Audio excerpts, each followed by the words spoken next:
예수님을 믿기 전 고린도 교회 성도들은 우상을 섬기는 삶을 살았습니다. 그들이 우상을 버리고 예수님을 믿게 된 것은 전적인 하나님의 은혜입니다. 바울은 하나님의 영으로 말하는 자는 누구든지 예수를 저주할 자라 하지 아니하고 또 성령으로 아니하고는 누구든지 예수를 주시라 할 수 없다라고 말하고 있습니다. 예수님을 내 삶의 주인으로 고백하는 것은 우리가 의지적으로 한다고 해서 되는 것이 아닙니다. 물론 이 단어를 말하는 것은 어려운 것이 아니지만 이 사실을 믿는 것은 전혀 다른 문제입니다. 우리 안에 계신 성령이 아니면 우리는 예수님을 하나님께 저주받아 십자가에 죽은 사람이라고 생각하지 그분이 내 인생의 주인이시오 나를 죄에서 구원해 주신 구원자라는 사실을 믿을 수 없습니다. 하나님은 예수님을 주로 고백하는 성도들에게 각종 은사를 주십니다. 바울은 그의 뜻대로 각 사람에게 나눠 주신다고 말합니다. 여기서 우리가 주목해야 할 것은 내가 은사를 받고 싶다고 해서 받는 게 아니라는 겁니다. 쉽게 말하면 때를 쓴다고 해서 하나님이 주시고자 하는 은사가 아닌 것을 받을 수는 없다는 말입니다. 하나님은 하나님의 뜻대로 각 사람에게 필요한 은사를 주십니다. 그래서 은사는 말 그대로 하나님의 선물입니다. 바울이 본문에서 언급한 은사는 9가지입니다. 바울이 9가지 은사만 언급한 것은 아마도 고린도 성도들에게서 가장 두드러지게 나타나는 은사였기 때문일 겁니다.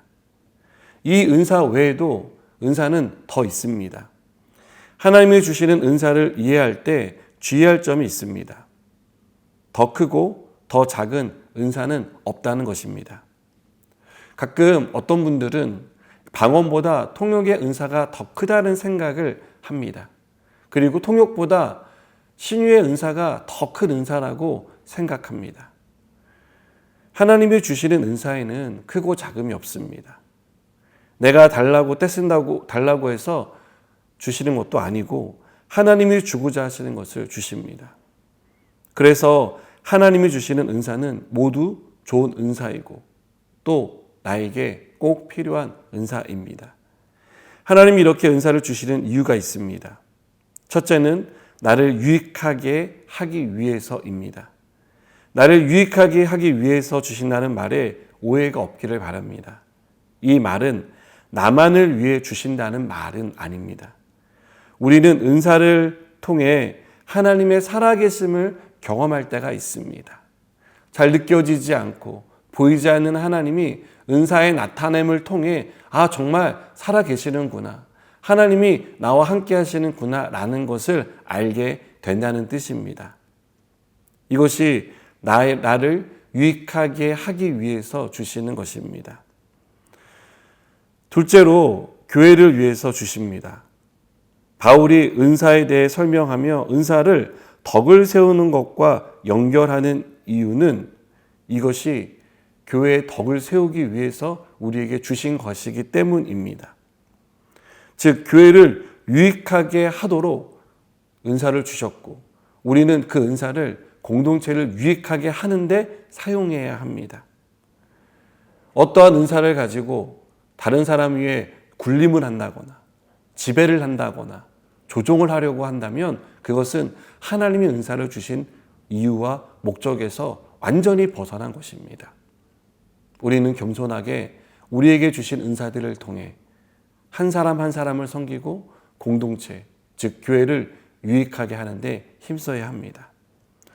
하나님이 여러분에게 주신 은사는 무엇입니까?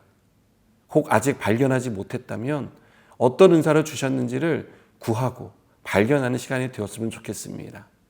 또 우리에게 주신 은사를 분명히 알고 있다면 그 은사를 통해 내가 섬기는 교회에서 공동체에서 잘 발현하여서 우리 공동체가 하나님의 아름다운 공동체로 서가는데 쓰임받는 저와 여러분 되었으면 좋겠습니다.